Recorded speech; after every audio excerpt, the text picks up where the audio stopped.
Hello, hello, everybody, and welcome to the Smoko podcast. My name is Alexis Armstrong, your host. Nice to meet you. The Smoko podcast is the place to celebrate and highlight women, trans women, and non binary folk working within STEM and trade occupations. So please tune in, take a break, join us. We are on Smoko. And today we are extremely lucky to be joined by the lovely Diana Iracheta, who is a mechanical engineer. She currently works as a manufacturing engineer in automation design. So we're going to talk about that today. We're also going to talk about her work as an advocate for women in STEM. And that's what I'm most excited about to talk about because she has done so much and she has been a voice and a leader in increasing diversity in STEM and increasing the diversity and empowerment of Latinas within engineering. And with that, she has created Latina Engineer. She's also created the Diana Iracheta Foundation NFP and the International Latina Engineer Week Conference, or ILEW, which we're going to talk about a little bit later because that's happening very, very soon. So just her organization, her mission of women empowerment within STEM and the increased representation of Latinas in engineering is just an amazing thing. And thank you, Deanna, so much for coming onto the show. I just appreciate it immensely. Yeah, thank you for having me. Really excited. It's an honor to have you on the show. And I've been a fan for a very long time. So it's just really nice to meet you. And I was wondering, maybe, Deanna, if you could start at the very beginning and if could you describe how you discovered the field of mechanical engineering and what drew you to this specialty? So we're immigrants. We got here when I was 12 years old. Both my parents are in STEM or STEM related careers. So it was always there, but I never understood what it Okay. was. It was until I started exploring on my own and going into math classes. And physics was really the one that opened my eyes. I was like, oh, I really liked it. I could do something with numbers and with math. But it was definitely a challenge trying to figure out what you can do, what the opportunities are within STEM. And so it wasn't until I bumped into physics. I'm like, the numbers make sense now. It tells me when the ball's going to drop, how fast the car is going to go, and things like that. And then I started college, still trying to Mm. figure out. I was like, I'm going to be a physics major, and this is what I'm going to do. And then within the first semester, it was like, oh, this is hard. But it was definitely challenging in a good way. And that's what Mm. kept dragging me into it. And it was because I was able to go out there and ask and be part of like groups that talked about STEM and careers and having a mentor. There was a woman, minority immigrant as well in STEM that I was like, okay, we Amazing. have a spot and these are what I can do. Eventually it was like, oh, mechanical engineering, design, creativity, but also STEM. And that's when I went for that. And it's something that I truly enjoy. I can sit in front of the computer looking at the signs and coming up with things all day long. So definitely something where I'm still building my confidence, but it has something that I'm also enjoying a lot as I learn more. But I love kind of that drive and that love of physics that brought you to mechanical engineering. I just think that's amazing that it was like all numbers based of being like, this clicks. I really like it. This is what I'm going to do. But then I love the kind of switch or reality of going to university because I think a lot of people can resonate with that, that you're interested in something and then you go to a university course and you're like, oh my goodness, this is so difficult.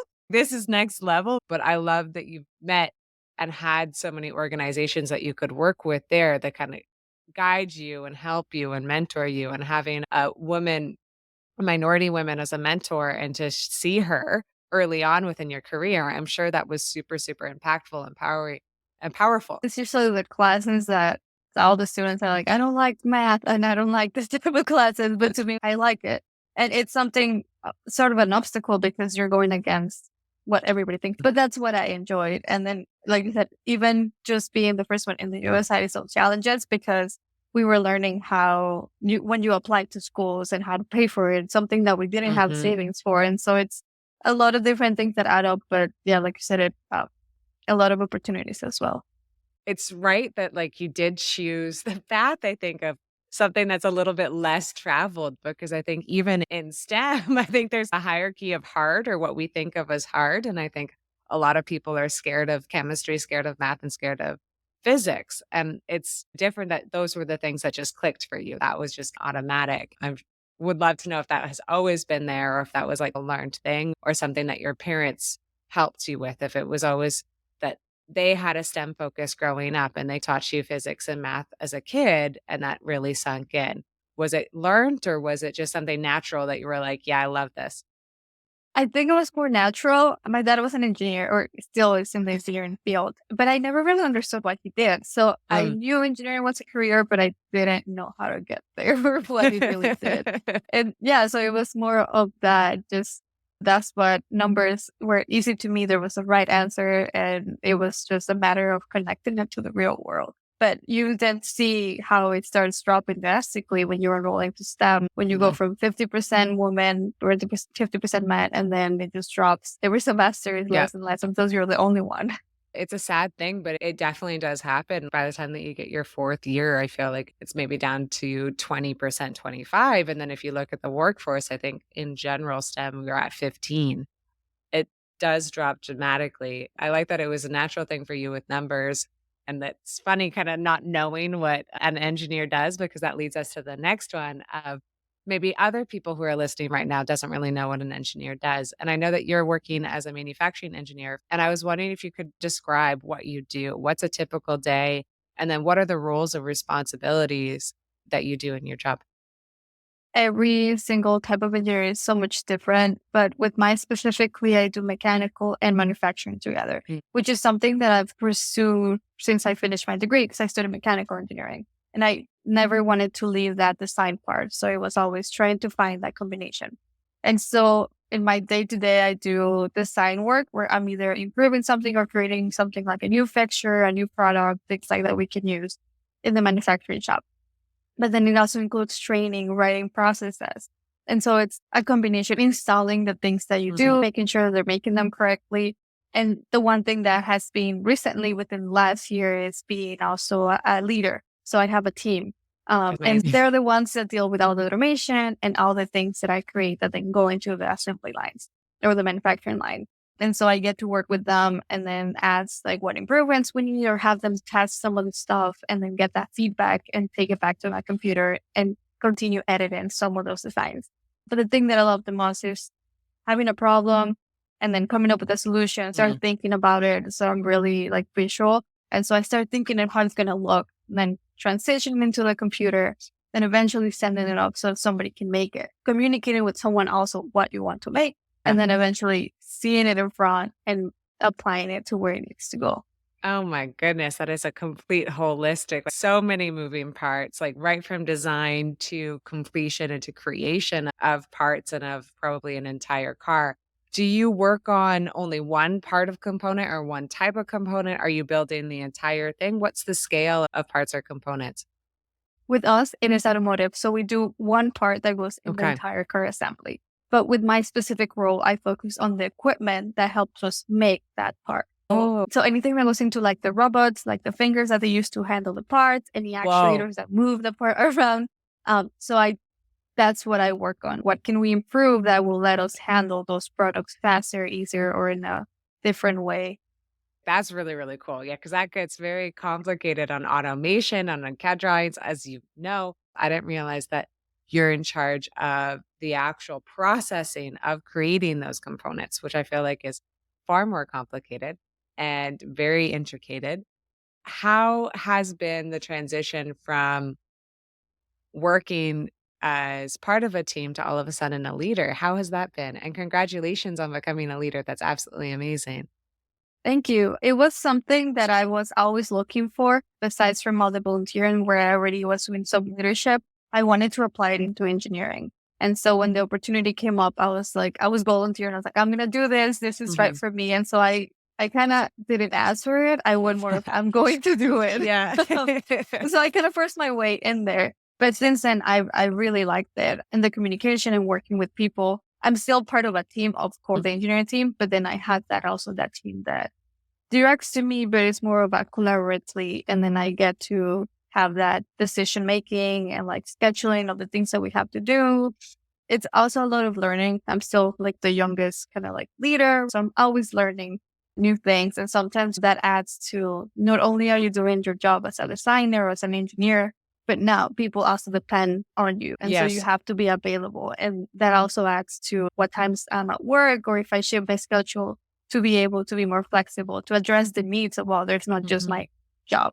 Yes, completely, and it's also a job that's constant. It's a job that probably when things happen, it stalls all of production. It has a big consequence. Like it is also a dynamic environment. So that adds a whole nother aspect on leadership and complexities. I love that you just went for it, that you were like, nope, this is for me. I'm going to do it. I think that's amazing. And power to you. Because this entire interview, you're talking about kind of communication and working with a team and collaboration. And maybe that's the answer for this next one. But I wanted to ask maybe a lofty question, but what's something that you love about your profession? And then maybe what's something that you find challenging? And of the challenging parts, what's something that helps you overcome that challenge? Well, I am a big nerd or a geek. I don't know what to call it, but Either. I love either. I get really excited when it comes to figuring out how things work or like hardware. And I'm fascinated by it. Like I can look at it. Like, I could be in like a store and I'll start looking at how they put together this, I don't know, Mm, like the checkout thing that scans your yeah. phone. And so that it's something that I really enjoy. I can look at it. I can learn about it. I love going to the expos that tell you like the newest automation or the newest robot and things like that. Something that I found challenging is there's not a lot of Latinas, there's not a lot of women in the field. And so also I'm still early in my career. So a lot of it, it's new or I'm learning. And so getting that confidence, feeling comfortable, which I've seen has grown a lot. And I've seen it for when I go to events like this where I'm more confident to ask questions. I'm more confident to push those boundaries and make getting comments and not being afraid of speaking up. Like, for example, with like my steel toes, they're like heels. And I'm like, are those steel toes? I'm like, yes, they are, of Yes. course. Like, Yeah. that's right. So just getting to that point where it's always going to be, you're always going to be learning something new, but you have to get the confidence in order to be finding more information. And one question I'd have on that is what has helped you build that confidence? Has it been just with more experience, speaking to more people? Has it been community? What's really helped you gain that confidence? And then maybe if you're not feeling confident, how do you fake it? If you're still starting and you're like, I don't really have the years of experience or that community yet, what would be your advice to build that confidence? Yeah. So to build the confidence, it's a combination of the experience every year without wanting to. Something happens that makes me realize, oh, like I know this now that I did Hmm. it, like I got this far. But also relying on the community that I've been able to develop with Latina Engineer and knowing that I'm not alone and that there's other women and other Latinas like me and that we're all going through the process of learning. And that has really helped me because it was something that it was not present when I was in school. That's when I Hmm. had the most imposter syndrome. I don't belong here, things like that. And then once that started, I had a team or a group I could rely to Yeah. and I could chat with and I could have friends. And so that's more of what I go to when I don't feel as confident. And it also has helped me learn that it's not just my job, but I have another purpose. And so it makes me think I have like Yeah. a bigger More purpose or impact. value. Yes, Yeah, completely. exactly. Yes. Yeah. You see the Mhm. strength I think that like your telling your story has, and you can see the impact and like it probably feels fantastic when maybe you're having a rough day and someone messages you to be like, thank you very much for just being you and being an engineer. And like, it's made me want to be an engineer. And I think there's definitely something to be said about building your own community, especially a virtual community, because when we go into these spaces at work and at school, we don't have it in person. It's usually very rare. There might be maybe one or two women. They usually become your like best friends and you're like attached to the hip. At least that's been my experience throughout work and school. But it's really nice to have that virtual experience as well and have that virtual community because sometimes it's not shown in your everyday. And that kind of brings us that aspect of community that brings us to Latina Engineer. And this is what I'm really, really excited to talk about because I just think that your organization is incredible. And the mission of it, in my understanding, is to increase the representation of Latinas in STEM professions because you said there's not many women, but there's also not many Latinas in STEM. And it's an absolute amazing mission and amazing organization. And since the start, the organization has grown up to 10,000. We're about 15,000 Well, followers now, but it's definitely a mixture of not just okay. Latinas in engineering. But But yeah, still, though, like that's absolutely incredible to grow something organically to that point. And I was wondering if you could walk through maybe from the very beginning or like when you first started it, how did you be like, yep, this is what I'm going to do? And then if people are unaware of the organization, if you could give a description of who you are and where you are now. Latina Engineer and the foundation have an interesting approach because we're not so much teaching the technical we're creating that community and those resources to feel like, okay, I have a spot here. And then they can take over the more technical thing. But it started, I was firstly out of college. I was maybe 6 months or less that I was done with school.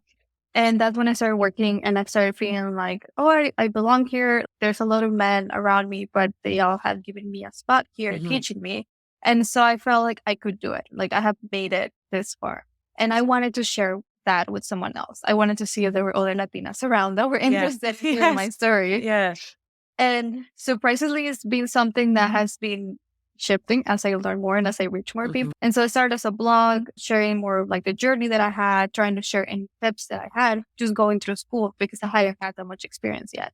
And that's when the community started growing. Like right away, I was able to meet with other Latinas in STEM fields or any other woman in STEM. And it was all through social media, through digitally, which is amazing because around, like you said, in school or at work, it's usually you don't see them or depending where you're based. Yeah. Yeah. And so then it just has grown into this network where we have events such as brunches and like we have met in Dallas, in Long Beach, in Chicago, and just met the people that are around the area that are Latinas in STEM and engineering and building those connections. But other than that is the content on Instagram, trying to share, this is a journey I'm going through. Like I'm learning just as much as everybody else and trying to make that content that's relatable to understand that it's not just everything is success. There's ups and downs. And then more recently, the conference, which is going to be our 4th year this year hosting. And that has grown a lot. It has evolved into a mentoring program. We have scholarships, we have a career fair, and then we have the actual conference with role models and speakers. One of the things that I love the most about it, I love the mission, but I also just love how relatable it is. And I love that it doesn't sugarcoat kind of an experience or maybe how hard it is or difficulties or challenges. It lays everything out exactly how you're experiencing it and goes through your journey. And I think that's far more powerful than I think you realize because it's so nice to see someone else go through something that you've gone through. Again, when maybe you don't have that community in person. Right. That's really cool that it just turned into something kind of organic. And I love that you had the mentorship of men early on in your career and those people from your first job that really gave you that space and that confidence to be like, yeah, you have arrived and like you deserve to be here. And if I could speak to maybe the idea of representation, because I was wondering if you could speak to that, is how important it has been to increase representation of Latinas in STEM and how big that impact has been of other people hearing your story and you sharing your story. And I'm sure there's probably a couple instances that come to mind of being like, yes, oh my goodness, this had an impact and someone reached out to me. If you could speak to that. So I always try to focus on I'm not what a Latina engineer should be. You know, I'm No, just one of there's them. no such thing. It's, Yeah. it's not like a mold. Yeah. And so what I usually share is like any one of you that's pursuing a path that is not traditional, it's a role model. That's what's going to make the change. I know I'm making change in my own life, in my own job. I'm still, I think, one of two maybe Latinos in the office. So they're still like, I bring something that they don't know. And they're like, what is that? What are you eating? Yeah. They're like hot Cheetos. I'm like, this is normal for me. But also introducing some of the things you don't even realize. So in my first job, and I usually share this story, I was the only woman in the engineering team and there were more Hispanics in the office. I was in the engineering team. It was like the only woman, the only Latina. I was just focused on doing my job and doing the best because that's what I wanted to do. I was passionate about my role. It wasn't until I was leaving that role because I was relocating that I realized the impact that I had done. Because my manager at that time, as he was trying to fulfill the role, was telling me how he wanted someone like me. I pretty much had shown that a Latina had what it took to do that and even more.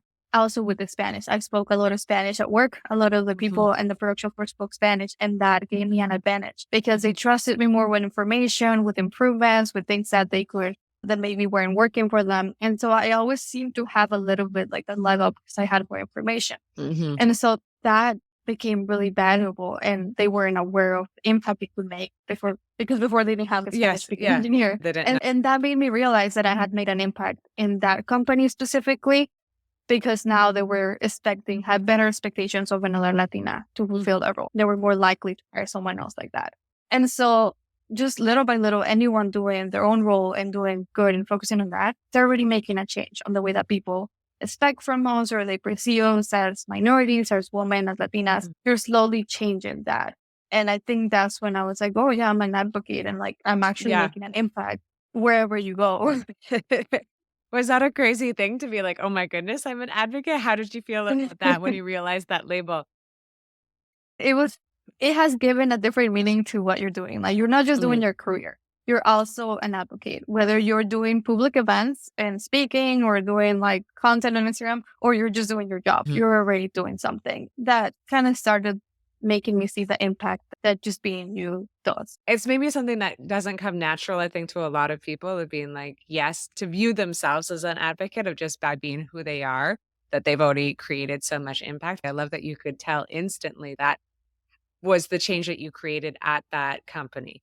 And I think what makes it so cool is that it's combating like bias, but it's changing bias. And I was wondering if you could speak to this because I know that one goal of Latina Engineer is to combat misconceptions. And I was wondering if you could speak to misconceptions and the misconceptions that have been placed upon women in STEM. And again, any advice for young women who are going through this and are like, I have so much bias put on me. What am I going to do about it? I'm still in a team where I'm the only woman, but there's other women Mhm. in engineering roles, just not Yeah. in the same department. Luckily, I've been in places where I've been welcome and I've been given my space. I still gotten comments such as, you're just a diversity hire from other Latinos. Ugh. And I'm just like, Yeah. wait. Come on. And Yeah. yeah. And so that puts you thinking, do I actually have skills? And so you have to navigate that and knowing your true value and really what you're bringing to the table. But there's definitely a lot of things that slowly you work on changing. Like at my company, we launched a woman in technical roles group. Amazing. That's something that they didn't have before. They usually didn't have as many women in engineering. So they never sent anyone to conferences like for Mm. women in engineering or Hispanics in engineering. And so we just got together, put a presentation up and started, this is why we want to go. And they sent us. So Amazing. it's little Yeah. things like that that start changing things.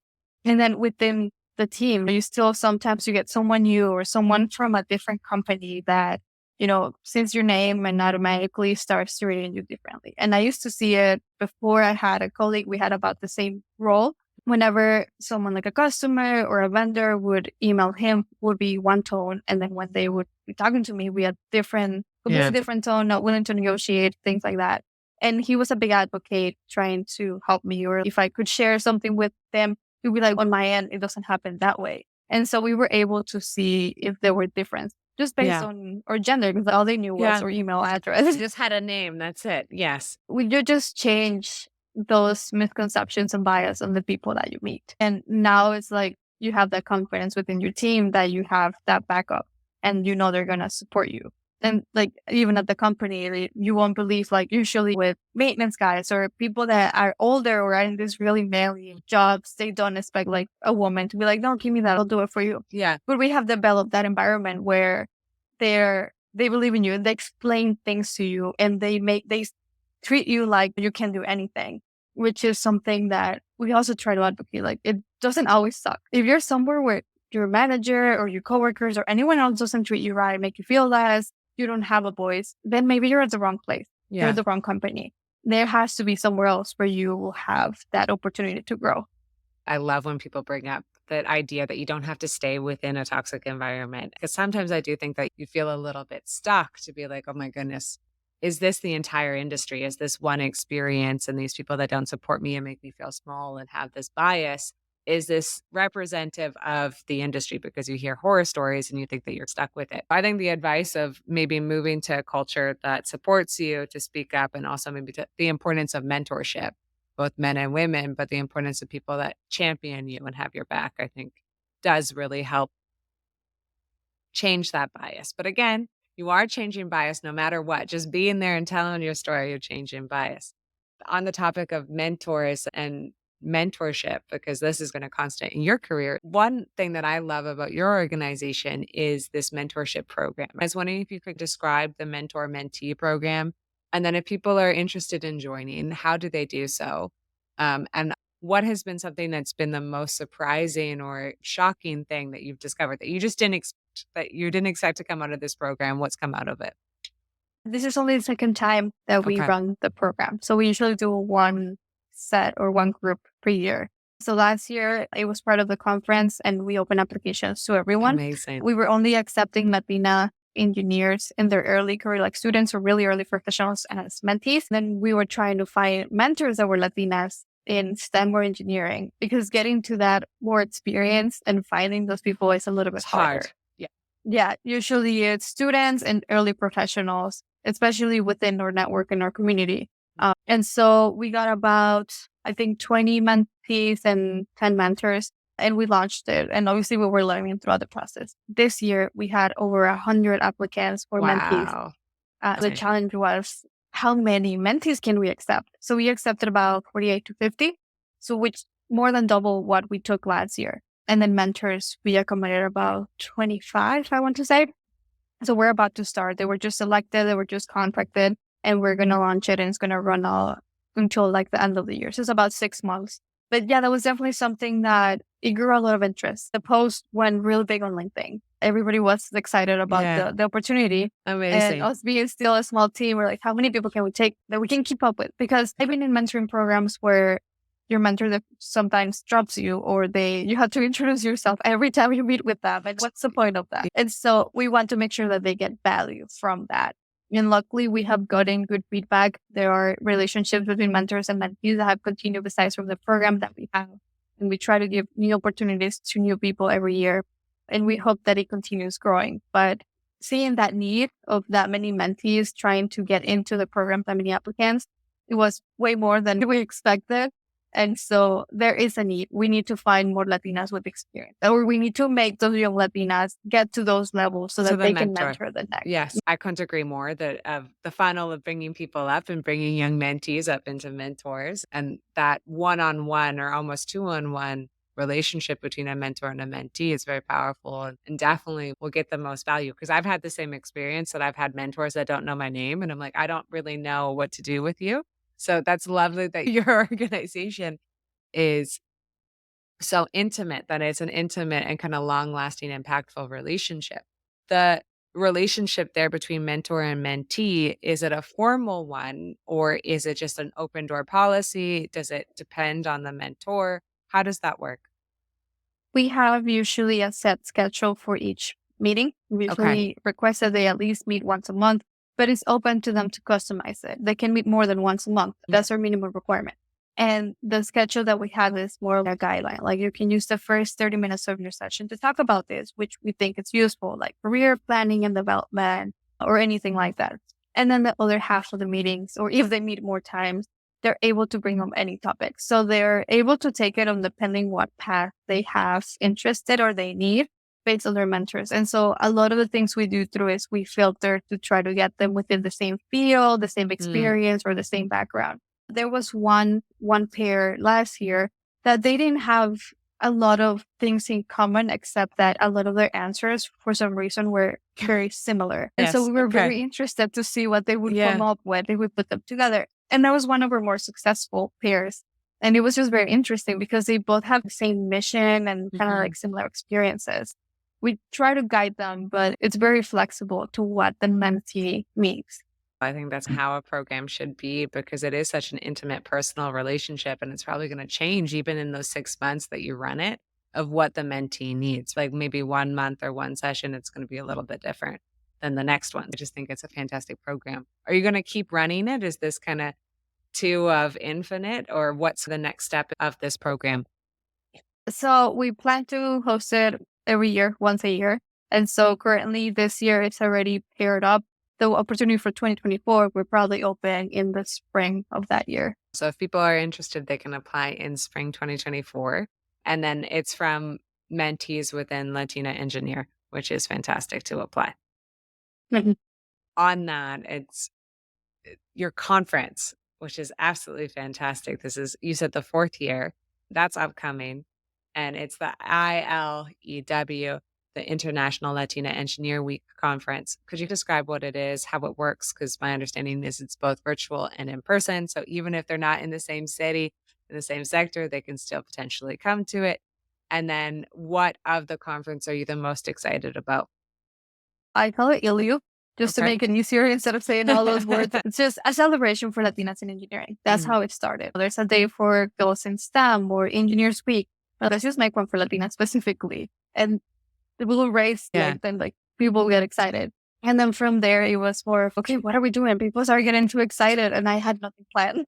And so we eventually put together speakers and giveaways, and we launched the first scholarships the first year with a GoFundMe account. And that's how we literally gave back. Now Oh, we're goodness. more structured into the Yeah. fourth year working with companies. And that's something that I guess I'll go over the conference first before I Yes. get too Yeah, into please. detail. So it's a whole week celebration. Throughout the year, we prep and we do like graduation shout outs and then just Ingeniera shout outs where we talk about the community and what they're doing. But it all comes down to October, to the fall, where we host a conference. And so we have scholarships that we do during that time. The mentoring program is running during that time. And then the whole week celebration runs from Monday to Saturday. And our goal has always been to keep it accessible and affordable to the Ingeniera community. And so we have virtual Monday through Friday, and we have multiple different tickets, a lot of them being free because we want that to be Yes. accessible. Yes. That's what we work Amazing. with. And that's possible because we work with different companies that help us, that promote and support the community. And then on the last day, for those that are able to travel or are local, at least for right now in Chicago, we hope to move it around. We have an in-person session. And so throughout the week, we have workshops, we have speakers, we have networking events virtually. And then on the final day, we do similar, but everything in person. Bring speakers. And then we have been hosting in Chicago. We will be hosting in Chicago this year again. We have the giveaways. We have a couple companies that come and talk about either like engineering related products or they're hiring. We have the career fair, which is virtual. And so it's a good way to bring everyone together. And then if you want that extra step of being able to connect the person, then you have that opportunity. And then we have companies that help us create more scholarships or be part of the career fair. And that has helped us a lot because, again, if we come from low income or first generation or we're immigrants, we don't want to make this inaccessible or unattainable or if you can't travel. Yeah. So that's been a big mission for that. And the other part is finding companies that are excited about empowering the Latina engineer community, that they want to hire them and they want to develop their talent.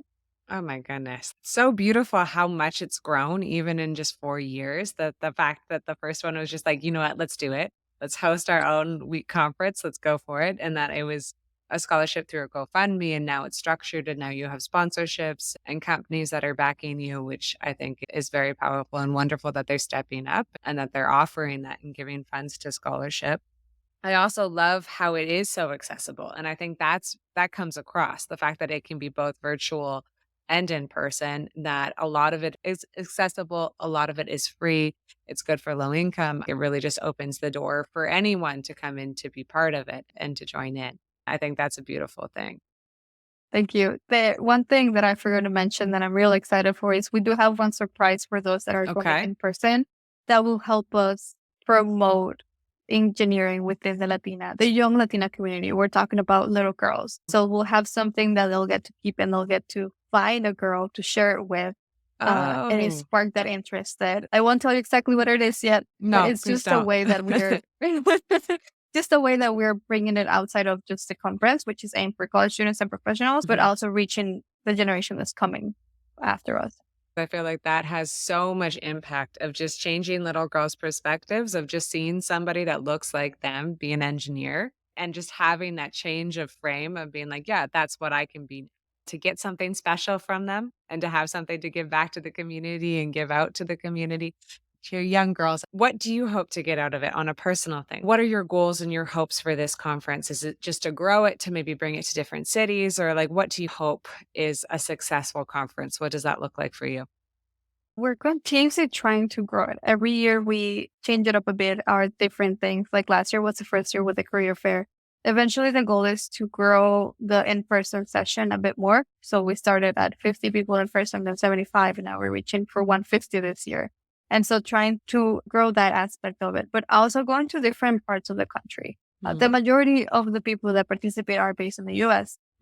And we want to take it out of just one state and also bringing it around so that other people that may not be able to travel can also join and experience that. So there's a long journey because we're only on our fourth year. But overall for myself, all of this is volunteering. And we have a team, I think we're 13 now, that just volunteer through the entire year. We meet once a week and we put everything together. We divide and Wow. each one takes over something. And it's all because we want to spread the word. We want to share what we're doing. We want to bring others along. Like none of us in the team get really anything out of or other than making that change and making that difference. That's probably something that you guys didn't have when you went through school and you started your career. So just like how impactful and that mission of it that you could like be like, yep, let's do it. Let's do it for our community. Let's do it for young girls. Let's do it for people just coming up. And I didn't realize it was all volunteer. I just went under the assumption that it was a big team because the way that it's organized and the way that it looks so professional that I thought it was a big team. That's crazy that it's volunteer and so much hours and work have gone into it. I just can't wait to see the results of this year's conference. Congrats on your fourth year. If we could take a step in a different direction and ask a lofty question. And it was really speaking about the future of STEM fields in relation to diversity, but also just in relation to STEM. And I was wondering if you could give your opinion of maybe where as an industry we're headed, where would you like us to go? Where's something that we still have to work on? And then maybe what's something that gives you hope? There is a lot of new technology popping out left and right all the time recently that there is a lot of new fields to explore. Even within my own field, like going into automation was a jump that was like, this is what's coming up and this is what everybody's talking about. Let's get on it now. But also the diversity is it's taking space in the room. There is a lot of new things created to address different minority groups and to create like diversity and inclusion, whether it is within like us working within our companies or making things like this. The fact that LatinaEngineer.com was available just to like purchase, just Yeah. without any trouble was incredible. It was like no one has made anything like Yeah. this or have the interest. Yeah. And so that was Sad. It's sad, but it's yeah, it's also shocking at the same time. But luckily, we're working towards it. And I know I'm not the only Yeah. one creating things like this. And so I know there is a lot to come. And I know those numbers are also increasing from when I went to school, which was only 5 years ago. Now there is people that now the numbers have been changing. For Latinas are still small. They were still too small to count specifically how many percentage is in engineering, but it's changing. And you start meeting people and you start meeting students and knowing what they're doing. And a lot of them are being also taking space and talking about their experience. And so it makes it easier to share that knowledge and that there's room for us. I love that it's now taking space because I think that it needed to take space a long time ago. I think STEM has been homogenous and has been predominantly white and predominantly male for a very long time. So I love that the conversation is finally taking center stage because I think as an industry, we've been too quiet about it and too comfortable with being quiet about it. It is crazy for you to mention to be like, yeah, my URL was still available is wild. It shouldn't have been. There's no reason that it shouldn't have been. I'm happy it was for you, but and that you could create this organization and this movement, but you're right, it shouldn't have been available.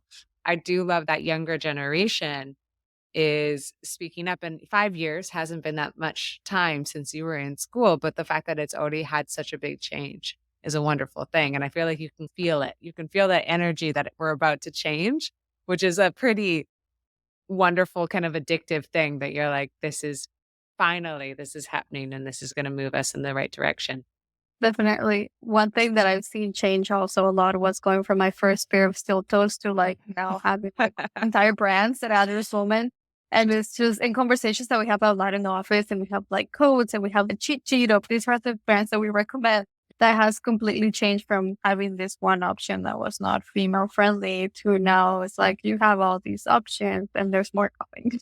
Oh, completely. I think that's been a beautiful change in this industry is all of a sudden that everything that has come with increased diversity is all of a sudden part of the conversation. So we have better workwear, we have more accessible brands, we have better things out there. To end us up, I just wanted to ask, and I've been asking about advice throughout this interview just because I think that you're a wealth of knowledge and a wonderful kind of resource, and all of your platform is also really heavily based on advice. I was wondering if you could speak to someone who's just starting their education or career in engineering, what would be your advice to them? And maybe if they're struggling, if they're going through something hard, what has helped you get through that rough patch?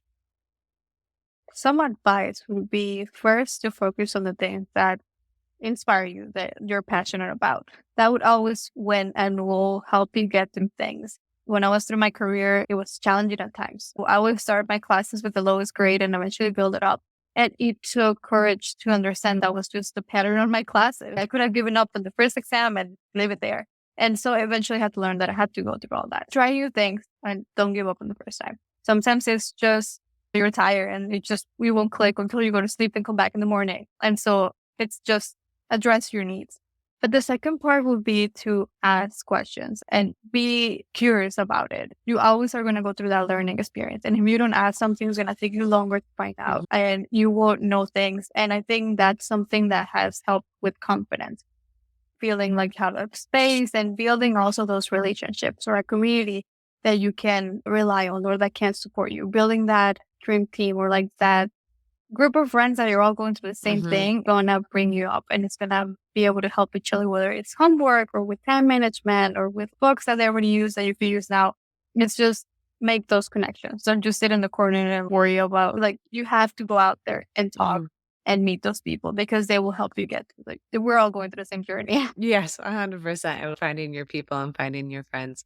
And I think too of just relaying how long lasting some of those friendships will probably be in your life and how impactful they'll be. And even maybe there might be some seasons where they're not part of your life every single day. Just having that experience and having that community and building it in school and then continuing it, it's going to affect your life. I like your advice of kind of understanding your flow or understanding what is your learning curve, that maybe it's just gonna take a little bit of time until you grasp the concepts, and you might fail the first couple quests, but it's okay, you'll get there in the end. Wonderful advice. Just fantastic to talk to you and to meet you in person. It was so lovely to speak with you. Thank you for all the work that you do. I can't wait to see the next level of mentor-mentees that are just about to start and kinda going through it, and I also can't wait to see and to hear more about the conference that's coming up in October. It's gonna be absolutely amazing, and it was just so lovely to learn about Latinas engineers. Thank you for coming on to the show, I really appreciate it. Thank you so much for having me. And for everyone watching and listening, thank you so much for coming on to the show. Thank you for listening to us, for tuning in. We appreciate you, and we will see you next time. Bye.